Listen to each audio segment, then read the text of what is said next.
مبارک ټاکنو کې د اشرف غني بریا یقیني شوې او د افغانستان اوسنی ولسمشر به د افغانستان راتلونکی ولسمشر هم وي. دا چې څنګه او ولې مطلب تر پایه راسره وګورئ.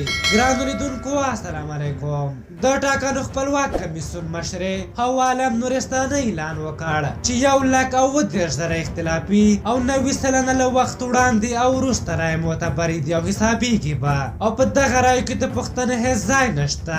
دغه راز د ټاکنو کمیسیون نن ولایتونو کې د رایو بیا شمېرنه پیلوي. حوا عالم نورستاني وایي درملو کمپنۍ د یادو 130,000 رایو د معتبرۍ راپور ورکړی چې له دې سره د اشرف غني بریا یقیني شوه. که چېرته دغه رایې باطل اعلان شوی وای نو د اشرف غني د دولت ساز ټیم 50 جمع یو رایې نه پوره کېدې او ممکن انتخابات دویم دور ته تللی وای. خو اوس چې دا رایې معتبرې وشمېرل شوې نو د اشرف غني لایې له 50% پورته کېږي چې له دې سره به اشرف غني د افغانستان راتلونکی ولسمشر وي. بلخوا نورو کاندیدانو تقریبا له یادې پروسې سره بایکاټ کړی او دا کومه د حیرانتیا خبره هم نه ده ځکه دا زموږ د دروغو سیاستوال لا دې حالت نه دي رسېدلي چې ماتې دې ومني او ګټونکي ته دې مبارکي ورکړي. بل خبر دا دی چې د عبدالله ډلې بیا لنډغري ته لاس اچولی. فاریاب، کندوز او 2 نورو ولایتونو کې د کمیسیون د دفترونو دروازې تړلې او کارمندان یې په مرګ واخلي. دوی چې اوس په خپله ماتې پوره باوري شول هڅه یې دا ده چې بحران او جنجال جوړ کړي. بلخوا د دولت ساز ټیم لومړي مرستیال امرالله صالح ویلي چې ناکام کاندیدان د واک کې د ضمیمه کېدو لپاره جنجال نه جوړوي.